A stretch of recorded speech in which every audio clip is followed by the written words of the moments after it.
Right now ఈ రోజు నా ముందున్న గెస్ట్ గురించి చెప్పే ముందు చాలా మందికి రైటింగ్ స్కిల్స్ ఉంటాయి చిన్నప్పటి నుంచి తెలియకుండానే రాద్దాం అనుకుంటారు. పోయం నుంచి స్టార్ట్ చేస్తే స్టోరీస్ వరకు రాస్తుంటారు. బట్ ఎగ్జిక్యూషన్ అనేది చాలా మందికి రాదు. బట్ ఈ పాడ్కాస్ట్ అనేది ఏదైతే ఉందో కొంతవరకు ఉపయోగపడచ్చు అనుకుంటున్నాను. ఎందుకంటే ఇప్పుడు నా ముందు ఉన్న గెస్ట్ వచ్చేసి ఆ ఫిల్మ్ కానివ్వండి, లేదంటే మిస్ పులిశెట్టి, మిస్టర్ పులిశెట్టి, మంగళవారం, మల్లేశం ఇలాంటి ఫిలిమ్స్కి స్క్రీన్ ప్లే రైటర్గా అండ్ రైటింగ్ డిపార్ట్మెంట్లో కూడా వర్క్ చేశారు. అండ్ అలానే బొమ్మలాట ద్వారా చాలా మటుకు కంటెంట్ ఫ్రీగా అందిస్తున్నారు అనమాట. అండ్ ఆయనతో కొన్ని విషయాలు డిస్కస్ చేద్దాం, స్క్రీన్ ప్లే గురించి, స్టోరీ గురించి. అజయ్ వేగేశ్న గారు ఉన్నారు మనతో పాటు, మాట్లాడదాం. హాయ్ అజయ్ గారు. హాయ్ అండి. How you? ఎలా యా ఐమ్ గుడ్.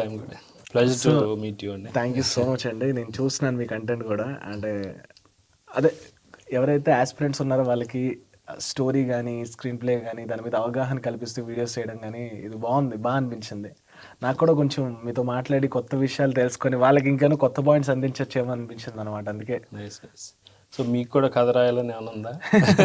నాకు ఈ మధ్య నిజంగా చెప్తున్నా, ఫ్రమ్ పాస్ట్ 1 month నుంచి డ్రీమ్స్లో కొన్ని స్టోరీస్ వస్తున్నాయి. భలే భలే అనిపిస్తున్నాయి. అసలు మార్నింగ్ 1 hour మర్చిపోతున్నాను. అది అది ఎట్లా మళ్ళీ గుర్తు తెచ్చుకొని రాద్దాం అంటే గుర్తుండట్లేదు. దానికి టెక్నిక్ ఉందండి.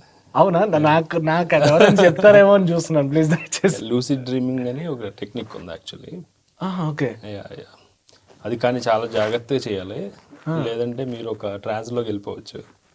సో ఇట్ ఈస్ అది ఎందుకులేండి, అది చెప్పడం కానీ చెప్పకపోవడం ఇలాంటివి నాకు ఇలాంటివి అంటే చాలా ఇంట్రెస్ట్.